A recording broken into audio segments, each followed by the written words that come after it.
এই ভিডিওতে আমরা কলাম ডিজাইনের ডব্লিউএসডি মেথড দেখব। আগের 4টা ভিডিওতে আমরা দেখছিলাম কীভাবে ইউএসডি মেথডের মাধ্যমে স্পাইরাল আর টাইট কলাম ডিজাইন করতে হয়। তাহলে চলো ডব্লিউএসডি মেথডটা শুরু করি। এক্সাম্পল 1-এ বলছে ডিজাইনে সার্কুলার স্পাইরাল রেইনফোর্সড কলাম, মানে স্পাইরাল কলাম ডিজাইন করতে বলছে।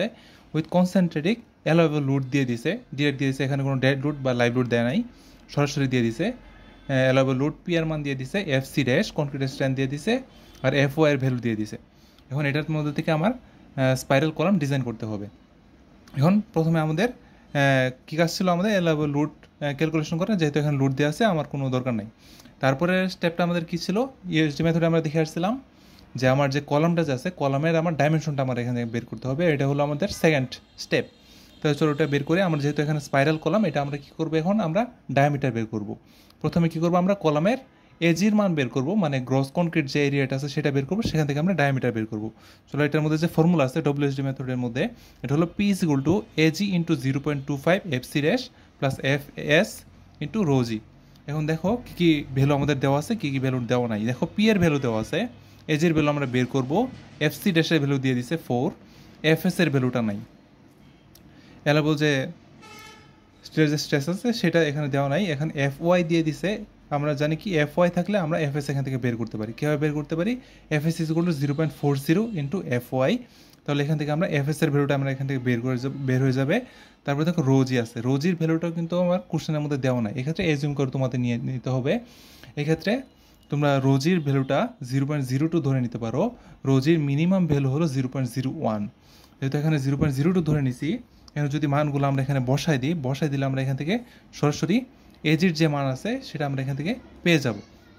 এবং যেহেতু স্পাইরাল কলাম, এজি হলো কনক্রিটের এরিয়া, যেহেতু সার্কুলারে আমরা কি জানি, ক্ষেত্রফলের সূত্র কি, পাই ডি স্কোয়ার বাই 4। এখানে ডি এর যে ভ্যালুটা আছে, ডি এর ভ্যালুটা কোনটা জানো, এই যে টোটাল যে আছে, টোটালটা হলো আমাদের এখানে স্পাইরাল কলাম, এই আউটার সার্ফেস থেকে এই আউটার সার্ফেস পর্যন্ত যে ডায়ামিটার সেটা হলো এই ক্যাপিটাল ডি। তাহলে এখান থেকে আমরা ডি এর মান কত পেলাম, 20.32। এটাকে যদি আমরা রাউন্ড হিসেবে নেই তাহলে ওই ক্ষেত্রে আমরা 20 ইঞ্চির মতো পাইতেছি। এখন আমরা এই যে এরিয়াটা যে পাইছিলাম, এরিয়াটা 20.32 জন্য পাইছিলাম। তাহলে 20-র জন্য কী করবো, আবার এই এরিয়াটা আমরা এখান থেকে বের করবো। কত, পাই ডি স্কোয়ার বাই 4। এখানে ডি এর মান আমরা 20 ইউজ করলে আমরা এজির ভ্যালু পাবো 314। পরবর্তী ক্যালকুলেশনের ক্ষেত্রে এজির ভ্যালুটা আমরা 314 ইউজ করব।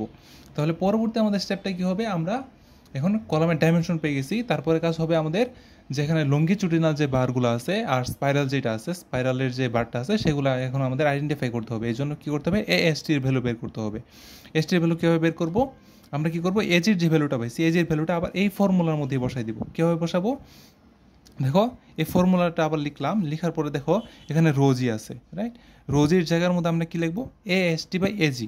আমরা আগে থেকে দেখে আসছিলাম ফর্মুলা কোনটা, রোজি is equal to AST by AG, এই ফর্মুলাটা আমরা দেখে আসছিলাম। তাহলে দেখো এই জায়গার মধ্যে আমরা কী কী ভ্যালু জানি, আমরা রোজির ভ্যালুটা আমরা জানি এখান থেকে, এজির ভ্যালুটা আমরা এখান থেকে বের করছি, ঠিক আছে। তাহলে আমরা এএসটি ভ্যালুটা পাবো না, কী করলাম, এই যে দেখো এএসটি বাই এজি আমি এখানে লিখলাম, লিখার পরে এখানে মানগুলা বসাই দিলাম। এখানে এজির ভ্যালু বের করছিলাম 314, বসাই দিলে এখানে এএসটি ভ্যালুটা আমরা এখান থেকে পেয়ে গেছি। তাহলে এখান থেকে আমরা কি করব, যে লঙ্গিচুডিনাল যে বারগুলো আছে, এই যে দেখো এই লঙ্গিচুডিনাল যে বারগুলো আছে সার্কেল করা, এগুলার আমরা কত নম্বর বার আর কয়টা ইউজ করতে পারবো সেটা আমরা এখান থেকে পেয়ে যাবো এই এরিয়া থেকে। আমরা যদি এখানে 9 নম্বর বার ইউজ করি, 9 নম্বর বারের এরিয়া হলো 1 ইঞ্চ স্কোয়ার। তার মানে 1 দিয়ে যদি 6.92-কে ভাগ দিই তার মানে 6.92 আসে, মানে 60টা বার আমাদের এখান থেকে ইউজ করতে হবে। তার মানে টোটাল আমার এরিয়া কত বের হইতেছে, 1 × 7 = 7 ইঞ্চ স্কোয়ার। মানে টোটাল আমার স্টিল যে আছে 9 নম্বর বার সেটার এরিয়া হবে 7 ইঞ্চ স্কোয়ার। আচ্ছা ফাইন, এখন আমরা কি করছি, যে কয়টা বার লাগবে আর কত নাম্বার বারটা আমরা লঙ্গিচুডিনাল বার হিসেবে ইউজ করবো সেটা আমরা পেয়ে গেছি। এখান থেকে আমরা একটা ধারণা পাই যে স্পাইরাল যে বারগুলো আছে, স্পাইরাল যে বার সেটা কত নাম্বার বার ইউজ করতে পারবো সেটার ধারণা আমরা এখান থেকে পেয়ে ফেলি। কেন, এখানে 9 নম্বর বার ইউজ করছি যেটা 10 নম্বর বার থেকে ছোটো, এক্ষেত্রে আমরা 3 নম্বর বারকে স্পাইরাল বার হিসেবে ইউজ করবো। তার মানে ওইটা আমরা এখান থেকে পেয়ে গেছি। কিন্তু এখন আমাদের আরেকটা জিনিস আইডেন্টিফাই করতে হবে, সেটা হলো আমরা যে স্পাইরালটা যে আছে স্পাইরালের আমার স্পেসিংটা কত হবে সেটা আমার এখন আইডেন্টিফাই করতে হবে।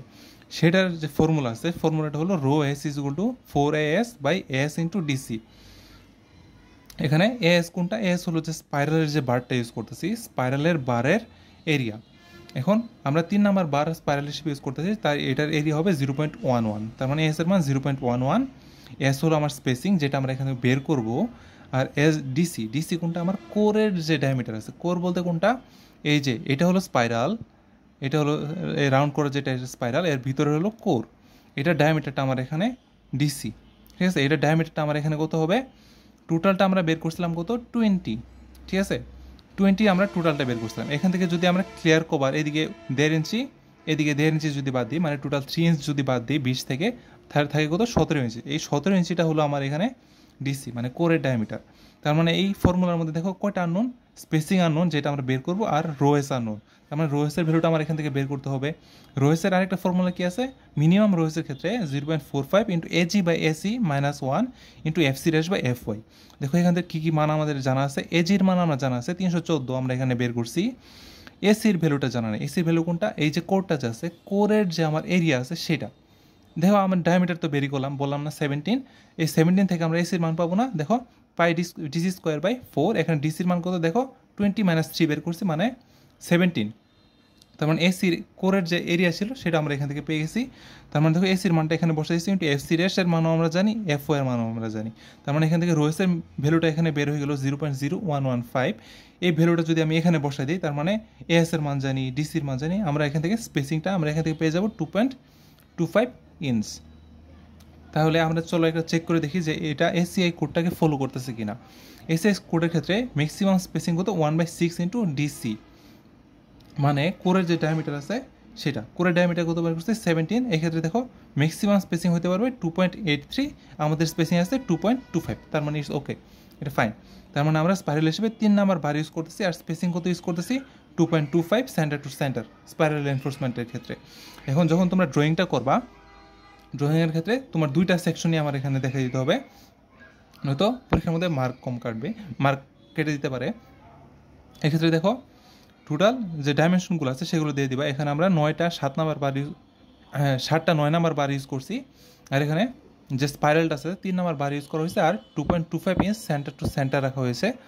আর এইদিকে দেখো পিচ যেটা আছে, স্পেসিং পিচ, এস এর value 2.25 inch centre to centre. Thank you.